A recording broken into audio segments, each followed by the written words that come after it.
menyampaikan satu hadis tentang ketika Nabi SAW bertanya kepada para sahabat tentang, bertanya dalam makna menawarkan kepada para sahabat, ala ukhbirukum, dalam riwayat yang lain, ala unabbiukum bi khairi a'malikum, maukah kalian aku sampaikan, aku kasih tahu amal yang paling baik yang bisa kalian lakukan, amal yang paling baik. Wa azkaha inda malikikum, dan kedudukannya di sisi Allah adalah, amal ini adalah amal yang paling suci. Artinya udah pasti diterima oleh Allah, nggak ada yang tertolak sama sekali. Dan Allah suka banget dengan amal ini, karena disebut dengan suci berarti Allah suka, karena Allah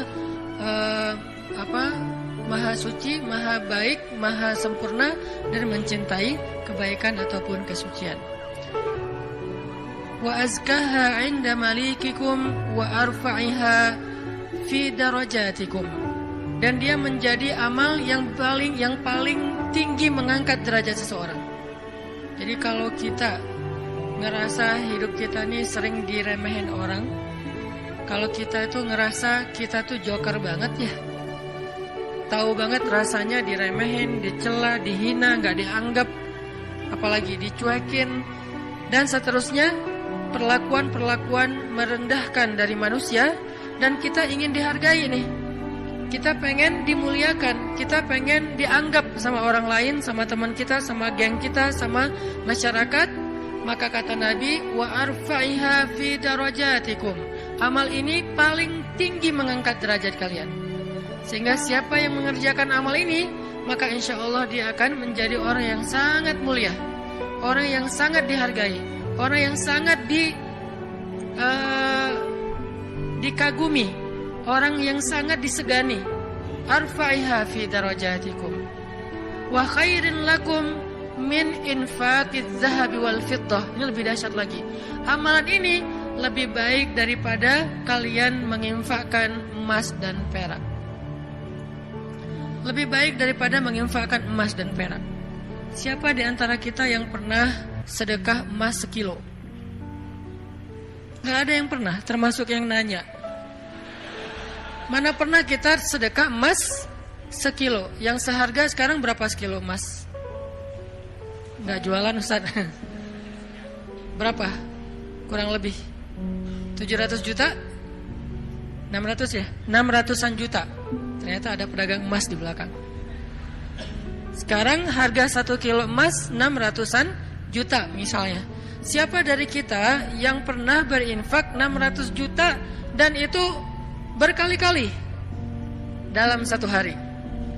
Bukan berkali-kali dalam setahun, berkali-kali dalam satu hari. 1 kilo. Ntar siang, 1 kilo. Sore, infak, 1 kilo.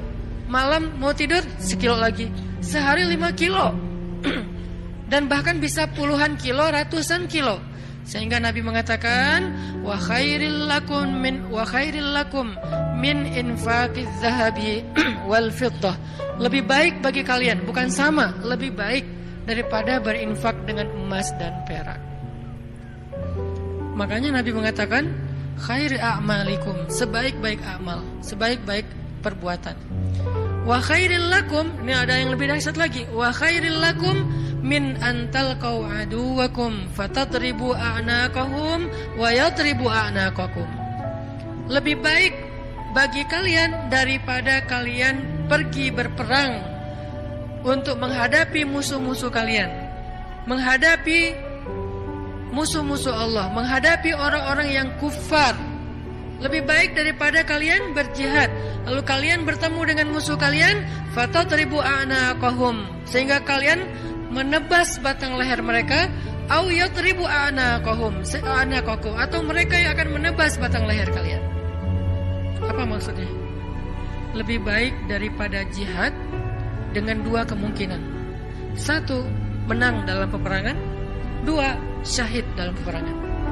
Ternyata lebih baik daripada syahid. Coba, fatadribu a'naqahum wa yadribu a'naqakum, kalian membunuh mereka atau mereka akan membunuh kalian. Ada 2 kemungkinan dalam peperangan kan. Kalau nggak menang seperti perang Badar, perang Ahzab, dan yang lain-lainnya, atau kalian akan terbunuh dalam peperangan itu sebagai syuhada. Dan ini khairun, lebih baik daripada itu semua. Lebih baik daripada menang dalam peperangan jihad, atau lebih baik daripada syahid dalam peperangan jihad. Lalu para sahabat langsung menjawab dengan serentak, bala ya Rasulullah, tentu ya Rasulullah, amal apa ini? Kok dia bisa lebih baik dari semua perbuatan kami? Dia lebih disukai oleh Allah, dia lebih tinggi derajat bagi yang melakukannya, dia lebih berharga daripada emas dan perak, dia lebih berharga, lebih mulia daripada menang dalam medan jihad, bahkan dia lebih istimewa daripada syahid dalam peperangan membela agama Allah. Bala ya Rasul, tentu ya Rasul, apa amalan yang istimewa ini? Nabi mengatakan, zikrullahi ta'ala, zikir kepada Allah Subhanahu wa ta'ala. Ternyata sebegitu gampangnya, sehingga Allah Subhanahu wa ta'ala berkali-kali nanya kepada kita di surat Ar-Rahman, fabi ayyi ala'i rabbikuma tukadziban, nikmat Tuhanmu yang mana yang kamu dustakan? Allah sudah memudahkan kalian dengan segala macam kebaikan untuk mendapatkan pahala, mendapatkan ridha Allah, mendapatkan ampunan Allah, yang puncaknya mendapatkan surga Allah Subhanahu wa ta'ala. Udah banyak dan Allah mudahkan. Pengen masuk surga? Mudah. Pengen diampunin semua dosa sampai dari sejak kita balik, yang kita sering berbuat dosa awal-awal kita balik itu yang paling gede apa? Ninggalin sholat ya. Karena kita baru sadar sholat kan akhir-akhir ini. Padahal kewajiban kita sholat itu udah di usia 10 tahun. Yang kata Nabi kalau gak sholat disuruh pukul anak usia 10 tahun. Artinya ada ketegasan dalam pelaksanaan sholat di usia 10 tahun. Usia 11 tahun, 12 tahun kita masih kelas 5, kelas 6 SD, kita sering banget ninggalin sholat. Gimana caranya sholat yang begitu besar pahala atau begitu besar dosanya kalau ditinggalkan bisa dihapuskan oleh Allah? Apakah kita harus jungkir balik sholat yang sebanyak-banyaknya? Nggak mudah bagi Allah. Ternyata semua kebaikan di sisi Allah itu Allah beri dengan cara mudah. Bahasanya Ar-Rahman, pemurah, dimurahin sama Allah. Allah murahin. Mau surga? Murah. Padahal surga itu mahal. Kata Nabi, ala sil'atallahi hiyal ghaliyah, ala sil'atallahi hiyal jannah. Bukankah harta Allah itu mahal? Dan harta Allah itu adalah surga. Surga itu aslinya mahal, tetapi Allah mudahkan dan Allah murahkan bagi kita orang yang beriman. Ampunan Allah itu berharga, tapi Allah murahkan. Ridha Allah itu sesuatu yang sangat istimewa, langka, tetapi Allah murahkan. Jadi termasuk dengan ibadah ini, zikir yang begitu mudah, zikir yang begitu ringan, zikir yang begitu yang santai, nggak perlu modal untuk berzikir. Kamu udah zikir belum? Kenapa? Gak cukup modal. Nggak ada orang yang nggak berzikir gara-gara kurang modal. Kalau kurang modal untuk kayak bisnis, wajar. Justru mencari dunia itu mahal dan susah. Modalnya gede, hasilnya belum tentu. Itu juga pengorbanannya berdarah-darah. Belum lagi nanti dizolimin, dikerjain, ditipu orang. Setelah sekian lama baru dapat, udah tua. Itulah dunia. Susah banget ngedapetinnya. Ngerasain gak susah banget ngedapetin dunia? Ngedapetin dia, susah kan? Susah banget. Perjuangannya ya Allah luar biasa. Kok Ustaz bisa menjiwai sekali kalimat itu? Mengalami.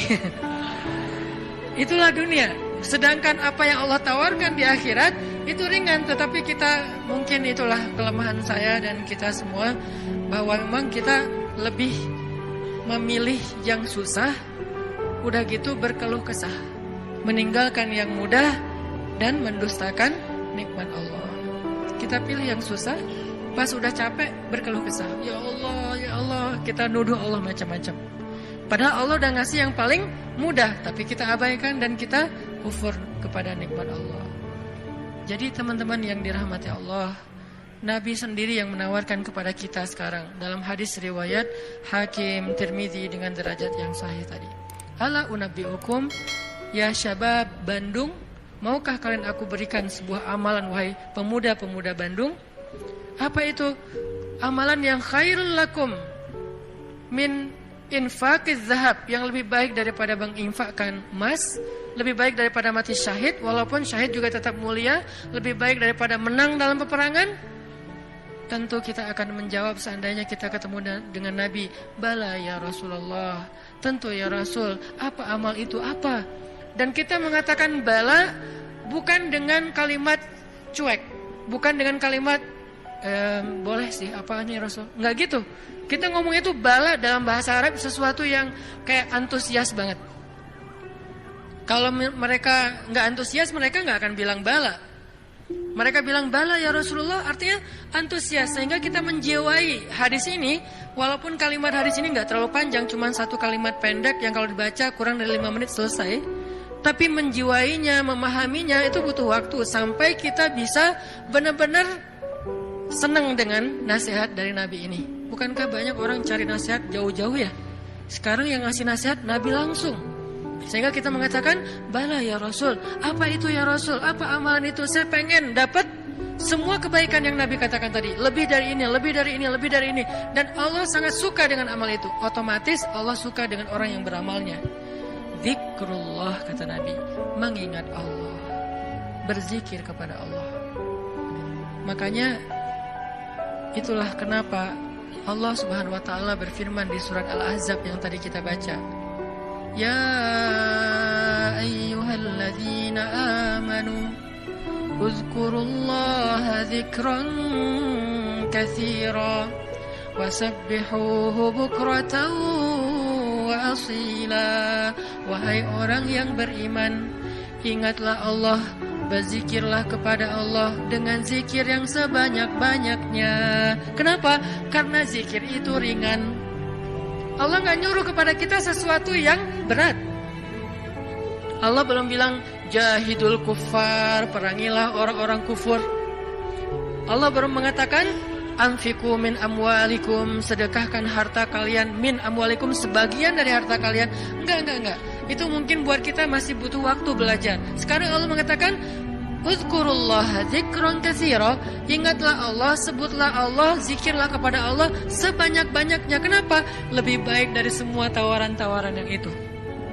Allah kalau nawarin kita untuk jihad, kemungkinan besar kita akan mencari-cari alasan. Dan orang yang mencari-cari alasan dari kewajiban berjihad, apabila sudah wajib, maka dia udah jelas sifat kemunafikannya. Baca nanti di ayat-ayat tentang jihad, surat At-Taubah, surat Al-Anfal, termasuk surat Al-Ahzab. Ada banyak cerita-cerita tentang jihadnya Nabi. Dan sebagian besar orang yang menolak atau mencari alasan untuk enggak ikut sama Nabi, itu tuh udah pasti terlihat jelas kemunafikan pada diri mereka. Sehingga Allah menggolongkan mereka termasuk orang munafik. Allah marah kepada mereka sehingga menyebutkan dengan kalimat kabura maqtan indallah. Allah marah sekali dengan kata-kata mereka.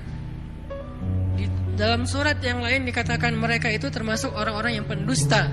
Mereka bilang inna buyutana aurah, rumah kami sedang ada banyak masalah ya Rasul, mohon maaf kali ini gak bisa ikut.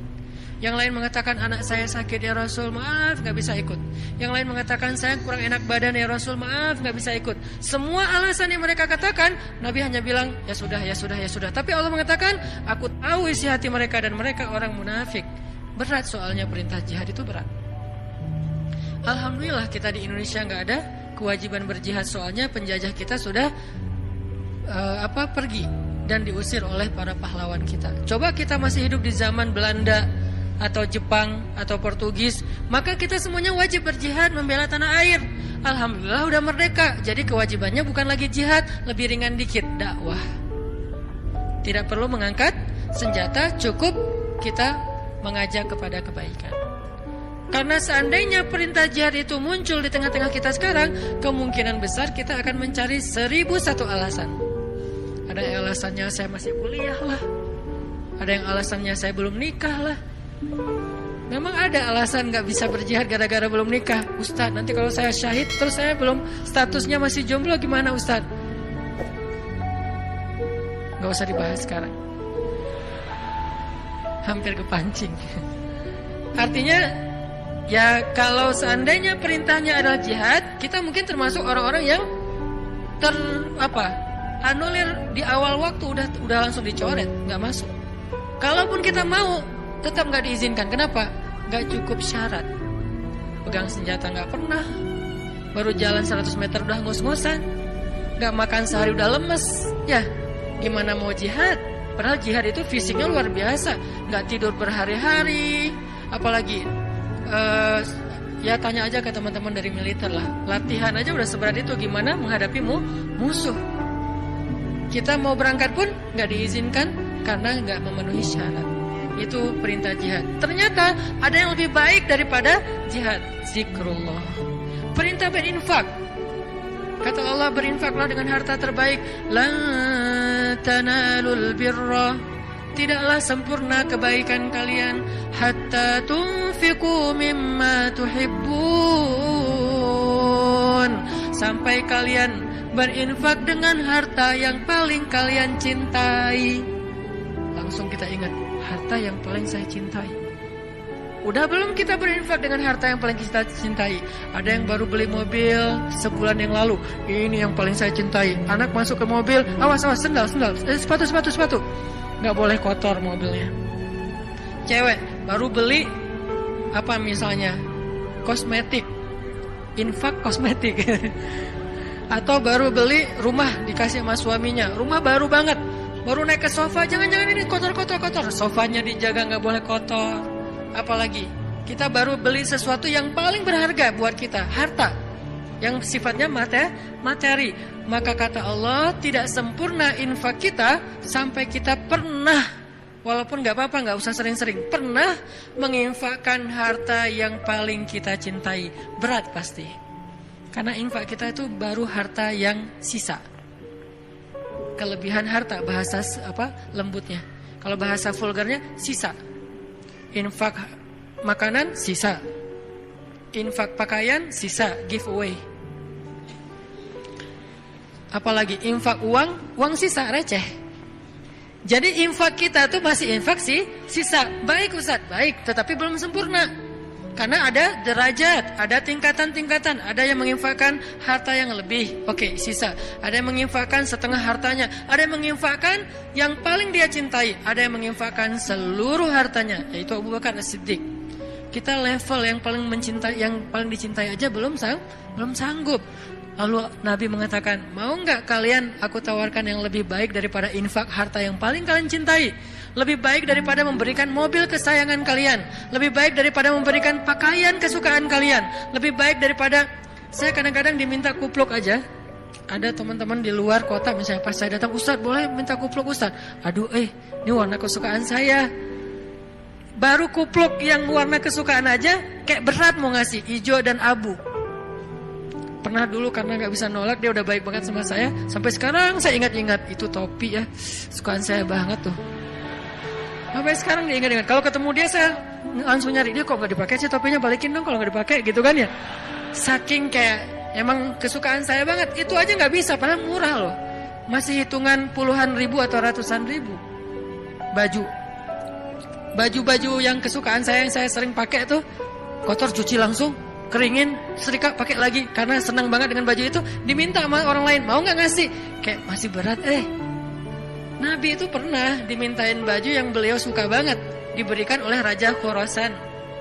Beliau pakai baju itu kayak sweater, karena baju musim dingin. Beliau pakai kayak sweater gitu, keluar rumah.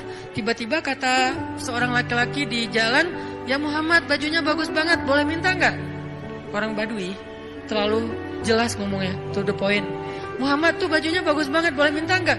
Nabi langsung senyum, kamu suka? Ya, langsung dibuka sama Nabi, dikasih. Nabi pulang dalam keadaan gak pakai baju.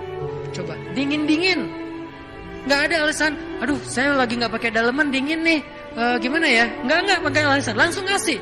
Nabi emang udah paling sempurna lah, udah gak usah dibandingkan. Jadi kalau bicara infak yang paling disukai, Nabi itu udah lewat lah. Kita baru baju aja, kupluk, topi, mikir. Ada papan skate. Walaupun gak jago main, tapi ada papan skate yang kayak buat saya tuh kayak ini kayak bersejarah.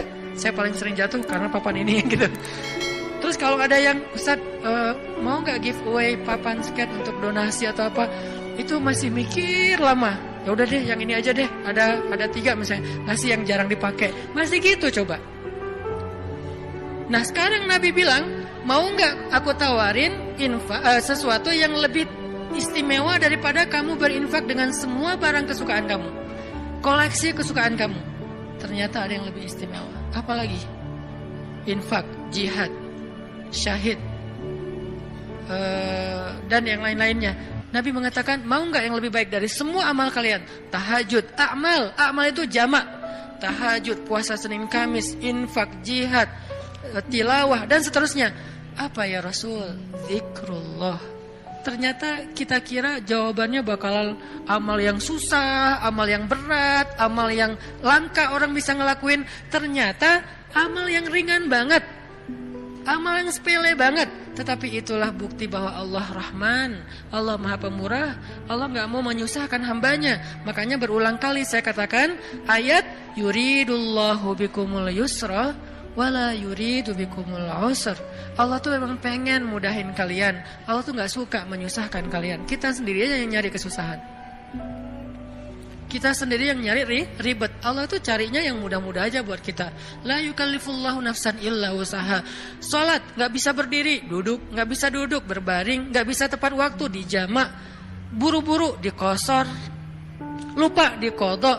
Tapi jangan istiqomah. Setiap hari kodok subuh. Nah ini istiqomah. Ini artinya teman-teman, Allah tuh pengen memudahkan kita zikir.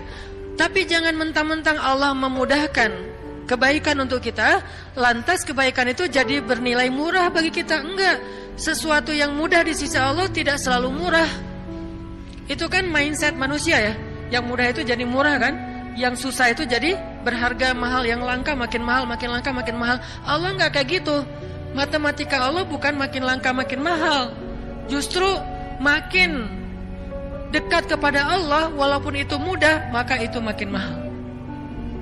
Sekedar mengatakan Masya Allah, itu tuh mahal banget. Sekedar mengatakan Bismillah, itu tuh mahal banget. Tapi mudah Ustadz, semua orang bisa lakuin. Gak apa-apa, karena ketika dia melakukan itu gak akan mengurangi hak kita. Itulah bedanya dunia dengan akhirat. Dunia kalau orang dapat, bagian kita berkurang. Akhirat orang dapat, bagian kita sama sekali tidak terganggu. Malah kalau orang dapatnya lewat kita, bagian kita bertambah. Kalau dunia susah hitung-hitungan kayak gini, karena memang kecil, direbutin rame-rame. Akhirat itu besar, direbutin sedikitan. Kata ulama, dunia itu nikmat yang sedikit, direbutin rame-rame. Akhirat nikmat yang banyak, direbutin sedikitan. Sehingga tidak akan pernah berkurang, apalagi menjadi persaingan yang tidak sehat. Zikrullah. Sehingga Allah mengatakan uzkurullaha zikran katsira. Ingatlah Allah sebanyak-banyaknya. Itu poin pertama teman-teman.